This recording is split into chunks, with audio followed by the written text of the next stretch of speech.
What's up, current and future disc golf addicts? Today I'm going to be taking along on a round at the Whistler Disc Golf Course in Whistler, British Columbia. This course is just located outside of the Whistler Village, next to the Scandinavian Spa. Now, one note to mention, if you are going to play at Whistler, you cannot park at the Scandinavian Spa. So you actually have to park a little bit further away by some baseball fields. So you will have to walk up a little bit to get to the course. The course itself provides long and short tees. Not being familiar with the course prior to playing this, I was playing most of the short tees. This was based on an initial assessment of what the first holes looked like, because I would have walked past the first long tee. And the intention, as far as I've understood behind the Whistler course, is it's a pitch and putt. It's one you want to have fun at, and you have elevation that you get to deal with. There's some technicality to the shots where you have a mix that are playing in between the woods. For example, what you're seeing here, you're playing down this little rock face. I actually got unlucky and I was stuck up in the tree. Perfect timing also being that I had just passed a group of 4 people there. And so, fortunately, I got that disc down pretty fast and could keep it moving. The Whistler course being in the heart or just outside of Whistler Village means that you also do have a surprising amount of people who do come out here to play disc golf, from all skill levels, to where you see tons of new players. But just recently, there's also been pros that have been out here and frequent, especially around the area, having a couple really good courses in British Columbia around Vancouver within an hour and a half drive. And so now we're seeing a little bit of a mix so far with the first 5 or so holes, where you're jumping into the woods for a couple of them, but a majority is playing down this center cut area where you're not seeing as many trees. That could have been potentially an old ski slope or something like that. Most of this, again, you're seeing that the holes themselves, despite them being so short, not knowing exactly where all the baskets are, having some blind tee shots does make it a little bit tricky. And so I was actually having to run up to make sure where some of the baskets are, take a little bit of time, but then also having so many groups out on the course, you're also a little bit rushed. You don't want to keep people holding up.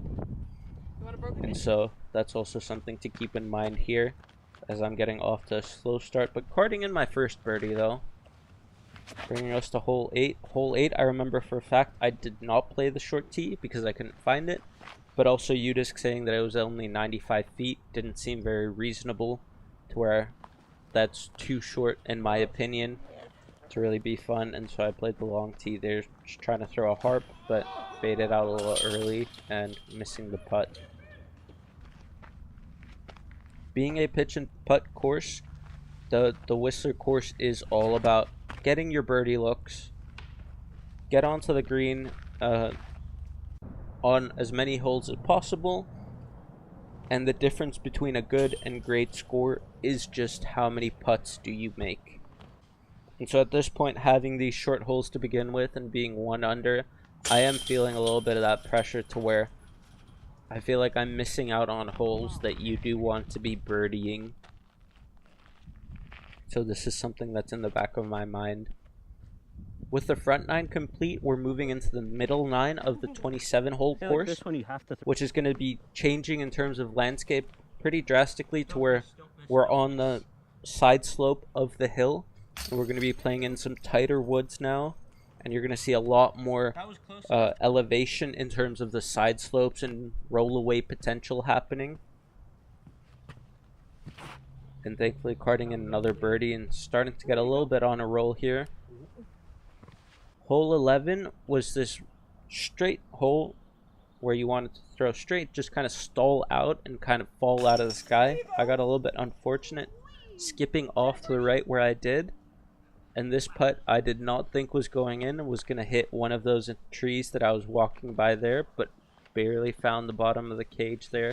Probably would have stayed in with no chains too. Hole 12, pretty straightforward. You have one gap, you have to hit it. I did not, but still found myself up there for a putt, being as short as it was. Hole 13, again showing its teeth with some technicality where you have this right to left side slope, but you really do want to be throwing this backhand turnover, and you have to get that angle perfect to not roll down the side slope there. Going a little bit long and actually giving it a bit of an ace run. Happy to be making that comebacker and carding another birdie. Hole 13, similar to the last hole, but this time we're playing down the side slope off to the left. I recall throwing my Berg forehand there, and there's this little green fence that I'm standing next to, and I actually got really lucky to get caught by, meaning that I could have easily been further down the hill and throwing an upshot. Hole 15, we're playing at the steepest part of this side slope. Again, not too many options as far as the tee shot, really just get onto the green, give yourself a putt. Now what you're seeing behind me as we look at everything that's happening, there's a strong breeze coming from down the hill, and with that natural hyzer release putt, these putts were just barely lifting, hitting the band, and what I've actually had to cut from the video is a solid 30 seconds of both those putters rolling down the hill, having probably 150-foot comebacks having to approach. Instead of going down there, I opted to just re-putt from my lie, thinking how hard could a 7-meter putt be, and then making that for my triple bogey 6. But again, with that side slope, there really is potential for disaster, and you saw it right there firsthand.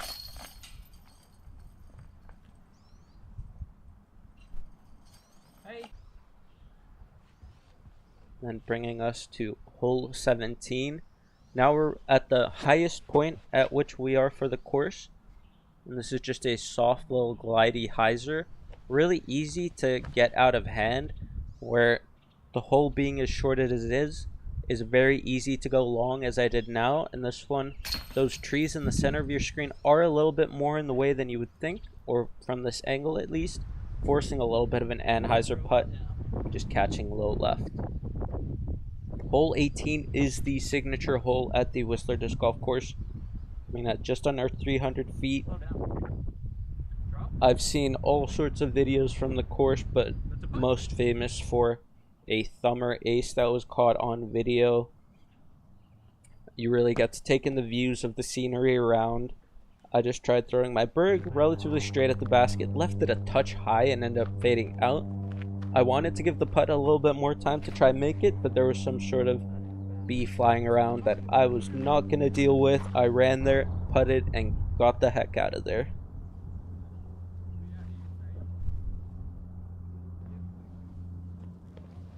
Now on this hole, what we're going to be seeing here in a second, Whistler, known for its wildlife too.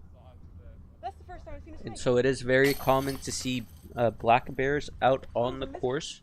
And so that's something to be mindful of if you're playing here. And as we saw there, there's also some snakes too. Bringing us to hole 20. Hole 20 was this actually really cool, ever so slightly turning hyzer flip putter where I'm just throwing my Reco here, and do get lucky sneaking up past some of these guardian trees to where I didn't turn it enough, but still gave myself a putt.